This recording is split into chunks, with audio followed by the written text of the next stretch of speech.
Hi guys, so this is the rice dumplings. Chinese rice dumpling.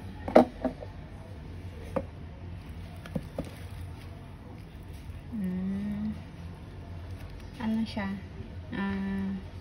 Sticky rice, tapos may green beans, tapos taba ng baboy.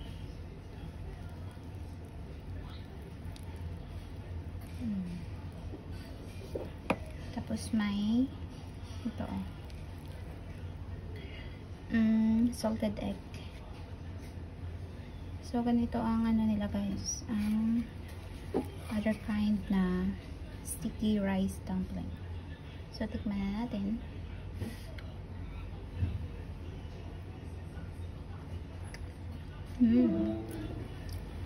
Sarap. Masarap lang ito pag minsan ka lang kumain. Hindi yung araw-araw.